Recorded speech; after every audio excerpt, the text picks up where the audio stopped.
자, 그러면 잘못된 믿음의 기준 세 번째와 네 번째를 말해봐야 되겠죠. 그리고 참고로 이 세 번째와 네 번째가 진짜 아플 겁니다. 내 믿음이 부정당했어 유유하실지도 모르겠는데 아까 얘기했지만, 아니 여러분, 근데 그거는 생각해야 돼요. 뭐냐면은 우리가 올바른 건물을 세우려면 어느 땅에, 일단 그 땅에 잘못된 건축 자재나 이제 불필요한 게 있으면 일단 그거를 미는 게 첫 번째입니다.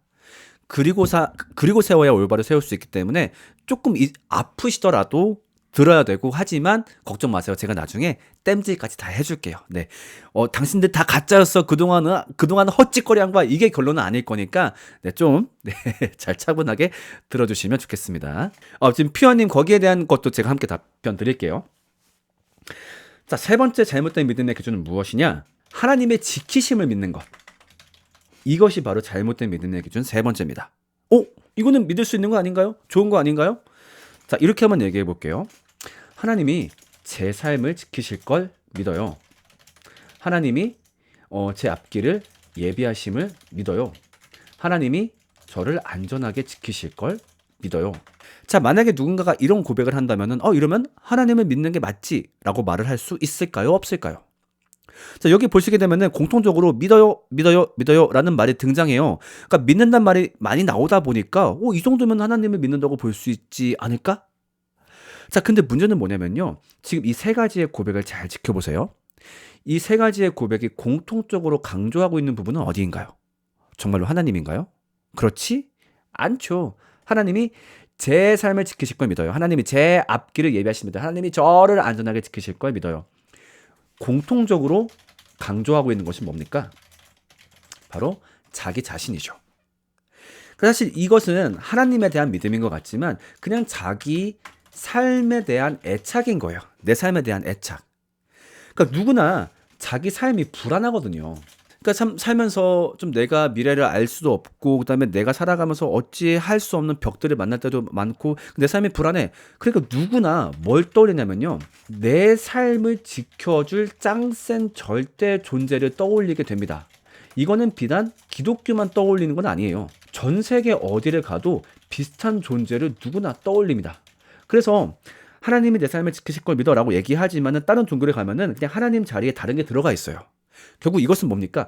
여기 하나님의 지키심을 믿는 걸 이렇게 표현했지만 이걸 조금 더 센 말로 바꿔볼게요. 이거 그냥 수호신을 믿는 것입니다. 수호신을 믿는 거. 결국 이거는 그냥 누구나 어느 종교나 떠올릴 법한 수호신을 믿는 거지, 이것은 하나님을 믿는 믿음이라고 보기는 어렵습니다. 여러분, 그 주변에 절을 꾸준히 다니시는 어르신 한 분씩 계시지 않나요? 그 아침마다 새벽마다 절 가시는 분들.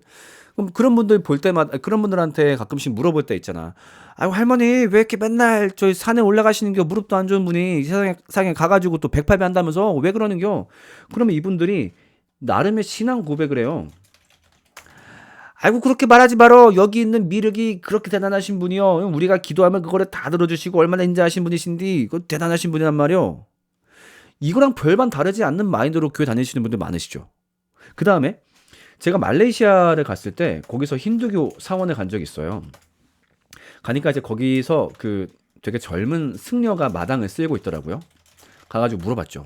안녕하세요. 저는 그 한국에서 온 여행객인데 당신네 종교에 대해서 배우고 싶어요. 그러니까 신나가지고 이제 딱 버리고서 나한테 와가지고 막 설명하는데, 반갑습니다. 우리가 믿고 있는 신은 우리를 창조하시고 우리를 사랑하십니다. 그리고 우리가 기도하시면 들으시고, 물론 그 중에 그분이 응답하시지 않는 것도 있지만 그것은 그분이 보시기에 더 좋은 계획이 있기 때문입니다. 그분은 늘 우리를 사랑하시기 때문입니다. 소름이, 이거 우리 건데?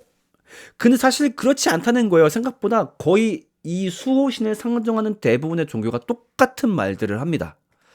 그렇다 보니까 그냥 어떤 수호신으로서 내 삶을 잘 지키실 분으로서 하나님을 믿는다라고 한다면요, 사실 그것은 타 종교의 신앙과 별반 다를 건 없는 거죠. 그러니까 나는 하나님을 믿어. 왜 그분이 내 삶이 이러이러할 때 그분께 기도했더니 저러저러하게 나아졌거든. 그분이 내 삶을 들어 쓰실 걸 믿어. 내 인생이 역전될 걸 믿어. 그 다음에 그 내 인생이 그분으로 인해 안전할 걸 믿어. 물론 이런 믿음을 가질 수는 있겠습니다만 이것이 그 사람의 믿음의 근거가 된다면, 나는 이렇기 때문에 하나님을 믿어라고 한다면요, 그것은 하나님을 믿는 믿음이 아닐 가능성이 큽니다. 그리고 특히 이런 식의 믿음을 갖고 있으면요, 이게 언제 가장 위험할까요? 그 삶 가운데 고난이 닥쳐올 때, 이때 너무 큰 신앙의 위기가 오겠죠. 그러니까 예를 들면은 좀 작은 고난 정도면 내가 어떻게 아다리를 맞출 수 있어. 뭐 예를 들면 뭐 축구하다가 십자인대가 나갔어. 아, 하나님이 나보고 좀 쉬라고 하나 보다. 뭐 이제 운전하는데 교통사고가 좀 났어. 아, 하나님이 내가 너무 왔다 갔다 했다고 교회 집중하라고 하나 보다. 근데 어떤 경우, 예를 들면은 가족을 먼저 떠나보냈어. 특히 정말 상상하기 싫은 일이지만, 예를 들면 특히 자녀를 먼저 떠나보냈어. 여기다가 이거를 갖다 붙이기는 어려울 겁니다. 아니, 도대체 하나님이 나한테 왜 이런 일을 하셨을까? 왜냐면은 내가 그동안 하나님을 믿었던 근거는 뭐냐면은 하나님을 믿어서 내 삶이 안전하고 잘 되기 때문에 믿었던 거거든? 근데 하나님을 믿었는데도 나한테 이런 일이 발생했어? 그러면 그 사람이 하나님을 향한 믿음을 더 지탱하기가 어렵겠죠. 한번 여러분 그런 얘기 해봅시다. 정말로 하나님을 믿으면 이 땅에서 우리의 삶이 다 안전하고 행복합니까? 자, 우리는 굉장히 많은 참사들을 그동안 뉴스를 통해서 보아왔습니다. 코로나가 되었든 세월호가 되었든, 그 다음에 뭐 올 초에 있었던 뭐 무한공항 참사가 되었든, 그다음 전 세계적으로 봅시다. 또 우크라이나 그 전쟁 가운데 그 전쟁의 피해를 당하는 사람들 중에 정말로 기독교인이 없을까요? 저는 제 주변에서도 쉽게 찾아볼 수 있습니다. 하나님을 믿고 있지만 너무나 끔찍한 일을 당한 사람들을 우리는 쉽게 볼 수 있죠. 근데 만약에 어떤 안전이, 그리고 그 삶의 평안이 하나님을 믿는 근거였다라고 한다면은 이럴 때 그 신앙을 유지하기가 어려울 겁니다. 그리고 이것이 무엇보다 기독교의 본질도 아니고요. 생각해 보세요. 그 12제자만 보더라도 답이 나오잖아. 12제자 중에 11명은 살해당했고요. 1명은 유배지에서 죽었고요. 그 다음에 제일 비참하신 분 누굽니까? 성경에서 제일 많은 책을 쓰신 분 누구? 바울 형님. 이분은 예수님을 믿어가지고 인생을 망치신 형님이야. 그렇잖아. 너무 잘 나갔어. 가말리엘의 수제자, 가만히 있었으면 유대교의 지배자가 될 수 있었어. 근데 괜히 예수님을 믿어가지고 맨날 두들겨 맞고 끌려가고 로마 시민권 꺼내서 결국 살아남고, 그랬다가 마지막에 자신이 간절히 원했던 로마에 들어갔어. 어떻게 됐어? 처형당했어.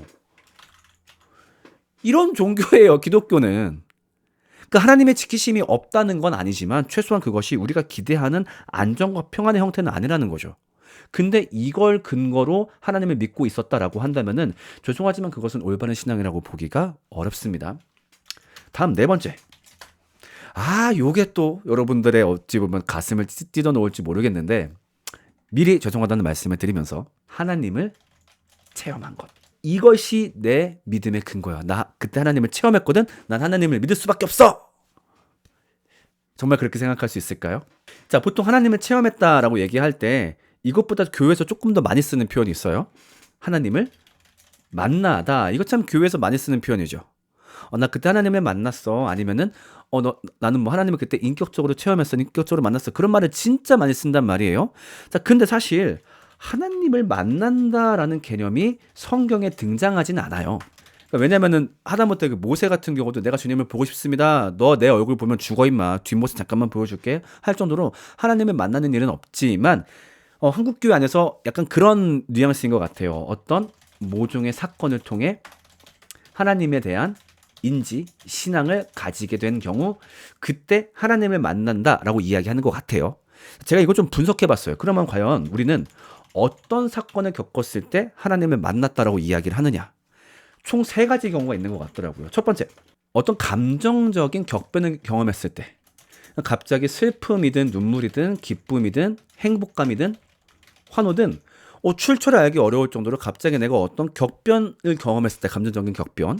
그 다음 두 번째, 어떤 신비한 현상을 경험했을 때, 그러니까 뭐 예를 들면 환상이 되었든 아니면 뭐 어떤 뭔가 그 음성이 되었든 방언이 되었든 뭐 어떤 특수한 체험이 되었든 그런 것들을 경험했을 때. 일단 마지막 3번째, 내 기도가 응답되었을 때. 꼭 그분이 나한테 무심한 줄 알았어. 나를 모르는 줄 알았어. 근데 내가 어떻게 기도했는데 그대로 응답했어. 저분이 계신가 봐. 그랬을 때 우리는 보통 하나님을 만났다라고 표현을 합니다. 자, 근데 이게 정말 하나님을 만났다고 볼 수 있을까요? 냉정하게 그 얘기를 한번 해봅시다.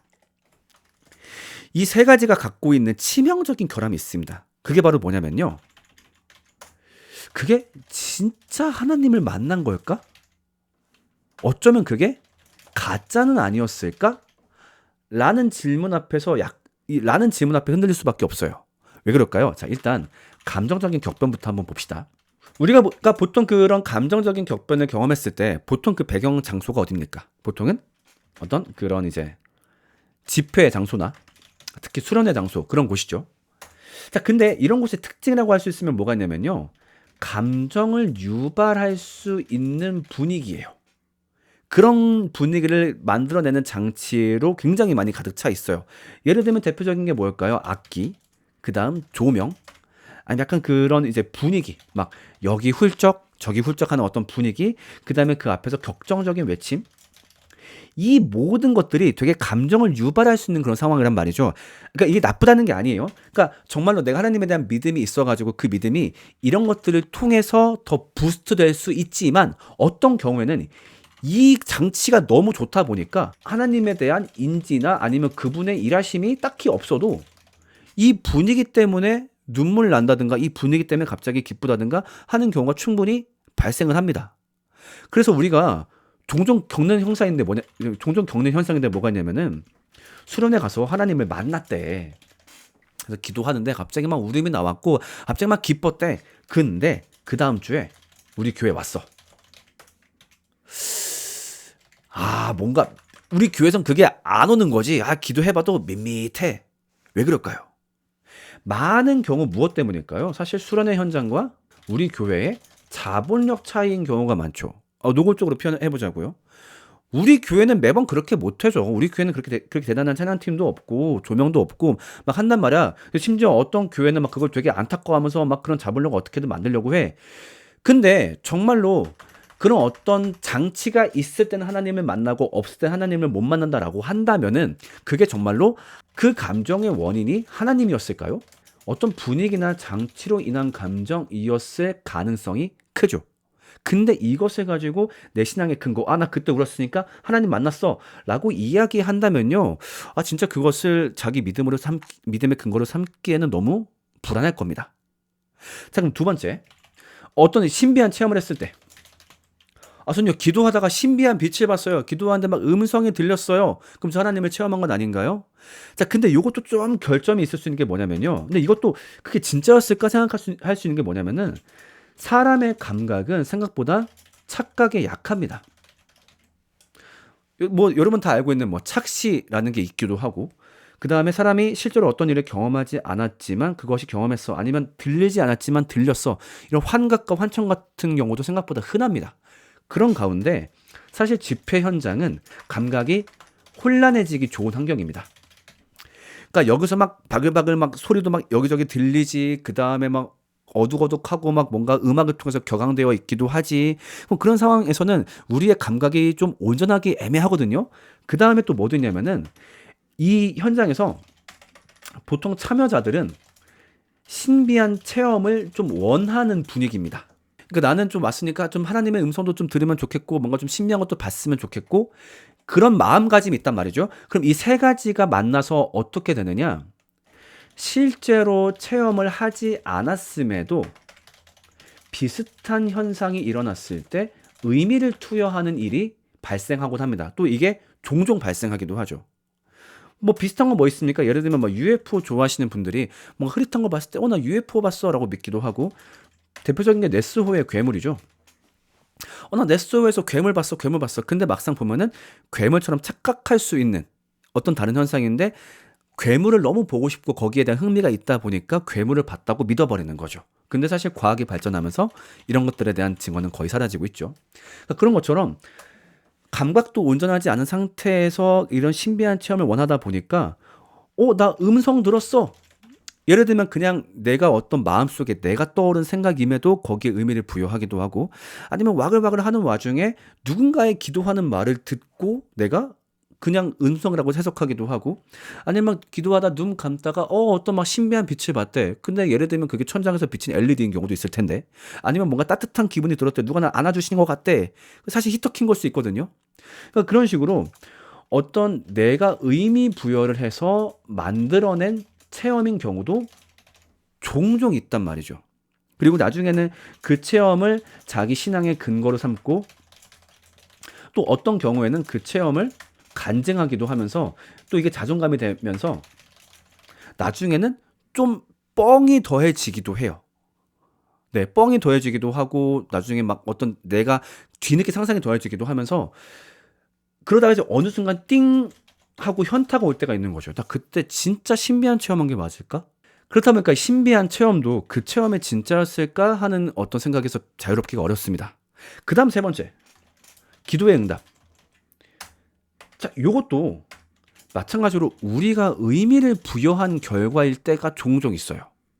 자, 한번 얘기해 볼게요. 잠깐만. 미리 얘기할게. 이 세 가지가 다 가짜다. 여러분 다 뻥에 속고 있는 거다. 이런 결론이 아닙니다. 미리 얘기할게요. 여기서 영상 끄고 바로 댓글 가가지고 이렇게 할까봐 미리 얘기를 하는 거야. 자, 예를 들면 내가 회사에 지각했어. 빨리 가야 돼. 근데 딱 내 앞에서 신호가 바뀌었어. 그 횡단보도 막 걸어가고 있는데 딱 신호가 바뀌었어. 그러면은 일반인 아싸 개꿀. 근데 기독교인 하나님이 예비하셨어. 이럴 때가 있죠. 그러니까 비기독교인에게도, 그러니까 누구나 일어날 수 있을 법한 삶의 어떤 이제 운의 문제에서 기독교인은 지나치게 거기에 아다리를 끼워 맞출 때가 있는 거죠. 그래가지고 제가 약간 좀 재미있는 그 미국 스탠드업 개그를 본 적 있어요. 그게 뭐냐? 기독교인을 은혜에 빠지게 만들고 싶다면 어떻게 하면 된다? 교통사고를 나게 하면 된다 라는 거야. 왜? 만약에 걔네가 교통사고가 안 나잖아. 뭐라고 얘기해? 하나님이 지키셨다. 오, 교통사고가 날 뻔했는데 안 났어. 하나님이 지키셨다. 근데 교통사고가 살짝 나잖아. 하다가 틱 부딪혔어. 그러면은 하나님이 지키셨다. 하나님이 지키셔가지고 다행히 얼마 안 다쳤다. 근데 교통사고가 크게 나잖아. 빵 부딪혔어. 살았어. 하나님이 지키셨다. 하나님이 지키셔가지고 목숨은 건졌다. 근데 교통사고가 나서 죽었어. 그럼 그것도 어떻게 돼? 하나님이 지키셨다. 진짜 고통스럽지 않게 그냥 깔끔하게 가게 하나님이 인도하셨다. 그러니까 기독교인을 은혜에 빠지게 만들고 싶다. 가서 차로 들이받아라. 이런 개그지만 마냥 웃기는 어려운 게 실제로 어느 정도 맞는 말이기도 해요. 이게 내가 응답이라고 생각했는데 어쩌면 그냥 살면서 보편적으로 일어날 수 있는 일에 내가 의미를 부여했던 건 아닐까?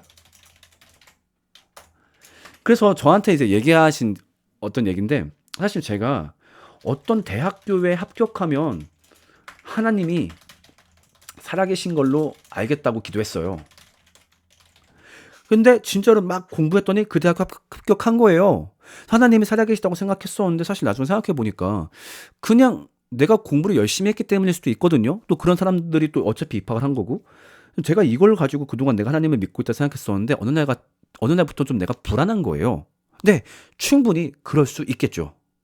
자, 그렇다 보니까 이 세 가지를 가지고 믿음의 근거로 삼으면 위태할 텐데, 잠깐만 목사님, 이런 위험한 은사를 부정하는 저런 지식주의에 빠진 탁상 공론이나 하고 성령에는 관심도 없는 저런 타락한 목사님, 이걸 지금 다 부정하는 겁니까? 그렇지 않습니다. 저는 이거 다 부정하는 게 아니에요. 이 중에서 전 진짜로 하나님이 하신 일이 있다고 믿죠. 정말로. 그러니까 감정적인 격변도 마찬가지입니다. 진짜 어떤 분 같은 경우는 그냥 끌려와서 예배 시간에 앉아 있었어. 뭐 심지어 그 예배가 막 엄청나게 대단했던, 뭐 이렇게 막 시끌시끌했던 것도 아니야. 근데 갑자기 그분이 막 너무 눈물이 나고 행복감이 올라오더래. 알 수 없게. 근데 그것도 다 에이 당신 착각이에요. 분위기 때문에 이렇게 말을 할 수는 없을 거예요. 그 다음에 신비한 체험, 기도 응답, 이런 사례는 너무너무 많이 있죠. 뭐 예를 들면 어떤 분이 기도하는데 정말로 병원에서도 너무 알 수 없게, 그러니까 예를 들면 암 환자인데 기도하셨는데 하나님이 갑자기 뭐 평안하게 돌아가라 그런 음성을 들었대. 그래서 좀 괜찮은 것 같아. 그래서 병원 갔더니 진짜 의사도 놀랄 정도로 다 치유가 됐다는 거야. 이걸 제가 아예 다 뻥입니다 이렇게 얘기할 수는 없지. 진짜로 그런 일이 있을 수 있죠. 그 정도면은 하나님을 만났다라고도 할 수 있을 것 같아요. 그런데 그래도 저는 이것이 하나님을 믿고 있다 혹은 믿음의 기준이라고 보기에는 어렵다고 생각합니다. 왜 그럴까요? 자, 이런 일을 체험했을 때 이 세 가지가 진짜라고 하더라도 이 경험을 통해서 알게 되는 내용은 생각보다 크지 않습니다. 그러니까 뭘 알게 될까요? 진짜 그 체험을 한 걸 보니까 하나님이 살아계셔. 하나님이 계신가 봐. 그 다음에 그분이 나에게 관심이 있으셔. 딱 여기까지죠. 그러니까 상당히 좋아요.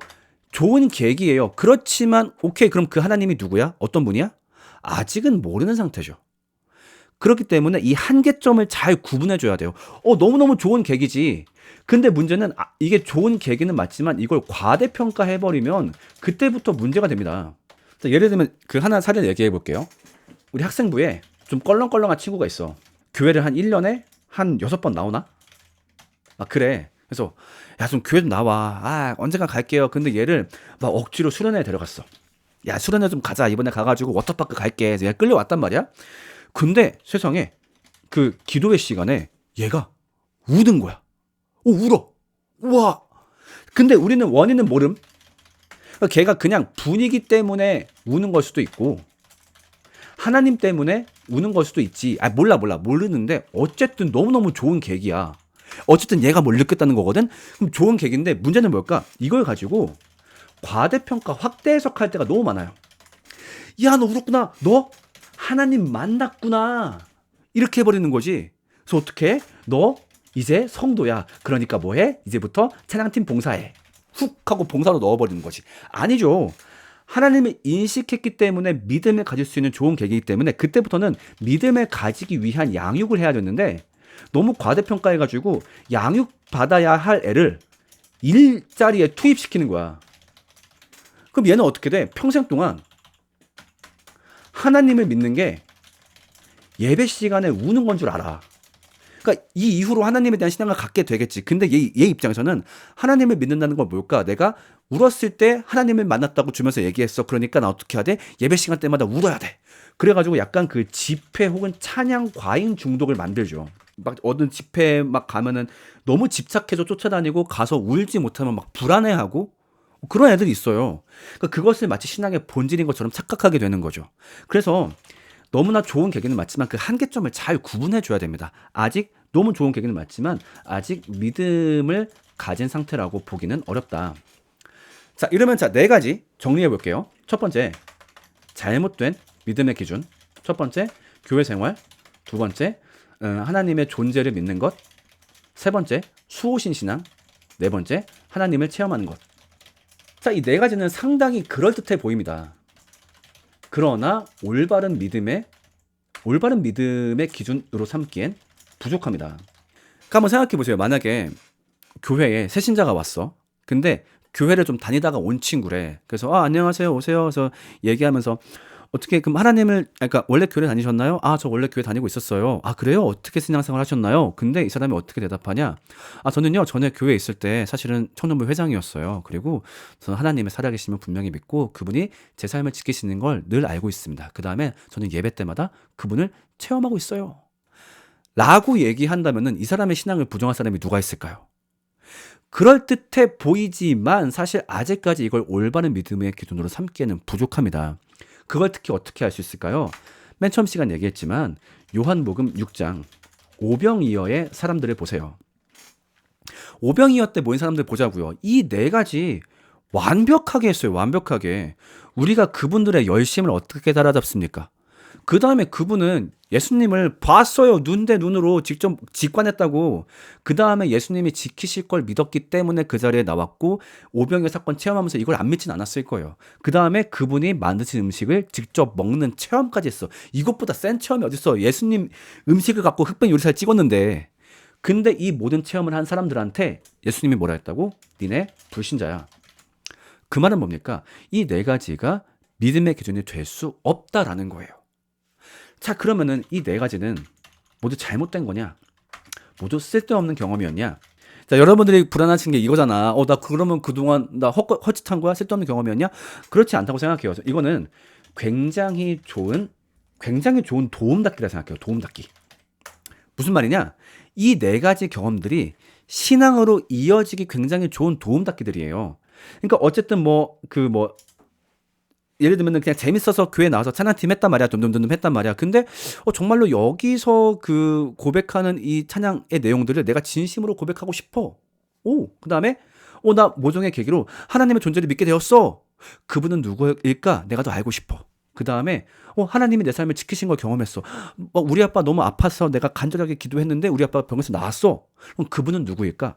이런 식으로 올바른 믿음으로 넘어가기에 너무 좋은 것들이에요. 좋은 계기들이에요. 좋은 도움 닫기예요. 자, 그런데 문제는 뭘까요? 이게 도움 닫기가 아니라 덫이 되어 버리는 경우가 있어. 그러니까 올바른 믿음으로 넘어가지 못하게 오히려 이게 붙잡아 버리는 거지. 교회 생활? 아니, 내가 교회를 40년 다녔어. 나 교회에서 이봉사했어. 나 교회에서 무슨 성가 대장이야. 근데 내가 올바른 믿음이 없다고? 나는요, 하나님의 존재를 굳게 믿어요. 그분 살아계신 걸 믿는다니까요. 근데 내가 믿음이 없다고요? 저는요, 그분이 제 삶을 지키시는 걸 경험했어요. 제가 기도할 때 그분이 내 여기 갑상선에 손을 대는 걸 봤다니까요. 그거 나는 진짜 지키심을 체험했어. 근데 내가 하나님 안 믿고 있다고요? 목사들 중에 나처럼 하늘에 올라가가지고 천국 본 사람 있어? 나처럼 방언하는 사람 있어? 그런데 그럼 내가 확실한 믿음 갖고 있는 거지. 내가 무슨 올바른 믿음이 없다고? 이게 오히려 그 사람의 자존감이 되어서 덫이 되는 케이스가 있고요. 그 다음 뭐도 있냐면요. 사실 저 네 가지만 있어도 어떤 신앙적 그런 만족감을 느끼기엔 충분해요. 사실. 특히 2번, 3번 보세요. 하나님의 존재를 믿고 수호신적 신앙만 갖고 있으면은 교회에 와가지고 어떤 기도할 때 눈물 나죠. 짱쓴 존재가 날 지키고 있대. 또 아무도 모르는 내 마음을 누군가가 알고 있고 그분이 세상에서 제일 강하신 이래. 그러면 기도할 때 눈물도 나고 기쁨도 나고 막 한단 말이에요. 그러면 당연히 이 네 가지만 갖고 있어도 교회에서 생각보다 그럴듯한 감정 느끼고 신에 대한 고향감도 떠올리기 좋고 예배 시간에 우는 것도 꽤 모든 걸 이미 다 할 수 있어요. 그러니까 그 신앙적 만족감이 덫이 되어버리는 거죠. 저 하나님을 떠올리면 이미 저 울고 있어요. 이미 어떤 감정적으로 충분히 그분 느끼고 있어요. 근데 왜 제 신앙을 부정하세요? 그러나 앞에 사례들로 충분히 보았을 때 우리는 인정해야 되는 거죠. 이 모든 경험들은 믿음을 가지기에 좋은 계기들은 맞지만 아직 올바른 믿음이라고 보기엔 어렵다. 이후에 반드시 믿음을 위한 여정을 출발해야 한다라는 게 이 잘못된 믿음의 기준에 대한 결론인 거죠. 자, 그러면은 잠깐만. 근데 지금 엠마오님의 이야기가 너무 아픕니다. 사실 그냥 교회 열심히 다니면 됐지. 그리고 거기서 내가 만족감 느끼면 됐지. 왜 굳이 그것은 잘못된 믿음이다 이런 말씀을 하셔야만 합니까? 하는 분들에게 제가 어떻게 말을 할 수 있을까요? 이건요, 다음 시간에. 잠깐만. 이거 답변하고 갈게. 이거 되게 중요한 얘기예요. 목사님, 그러면은 혹시 올바른 믿음이 아니면 구원도 못 받는 걸까요? 여기에 대해선 저는 좀 조심스러운 입장이에요. 그러니까 내가 만약에 잘못된 믿음을 갖고 있었어. 아니면은 우리 할머니가 평생 그런 막 수호신 신앙만 갖고 있다가 돌아가셨단 말이야. 교회 열심히 다니셨는데. 그럼 구원을 못 받나? 저는 이건 좀 조심스럽게 얘기하고 싶은데 뭐냐면은 예수님이 믿음의 기준을 말씀하실 땐 좀 빡셌던 게 맞아요. 야, 니네가 나를 믿는다고 얘기할 거면 이만큼은 믿어야 돼. 그런데 구원의 기준을 보이실 땐 좀 널널하실 때가 많아요. 물론 빡센 기준을 제시할 때도 있지만은 어떤 경우에 좀 널널하실 때가 있어. 예를 들면은 그 친구 치료해달라고 지붕 뜯었을 때 주님, 얘 좀 치료해주세요 내렸단 말이야. 예수님이 뭐라고 했냐면은 야, 네 친구의 믿음이 너를 구원했다라고 얘기를 해. 얘가 뭐 했다고? 저 친구는 뭘 했다고? 그 다음에 주님 제가 치료받길 원합니다. 너의 죄가 용서되었다. 아니 그 사람이 뭐 했다고? 그 다음에 제일 정점. 예수님이 십자가 달렸을 때 한편 강도가 주님 저를 구원해 주세요. 주님 저를 기억해 주세요. 오케이 너 구원. 뭐야 걔가 뭘 했다고? 그러니까 이걸 봤을 때 구원의 기준을 우리가 참 알기가 어렵다. 믿음의 기준을 선명하게 제시하셨지만 물론 예수님을 믿으면 구원받는다. 이거는 확실하게 맞는데 정말로 예수님이 말씀하신 그 믿음의 기준을 완벽하게 채워야지만 구원받는다? 이거는 조금 애매한 것 같아요. 물론 구원은 정말 그분께 영역이 있는 거기 때문에 제가 함부로 말을 할 수 없지만 그럼 이런 믿음이 아니면 다 지옥감 그거는 그렇게 말할 수 없다라고 생각을 해요. 좋은 질문 좋았어요.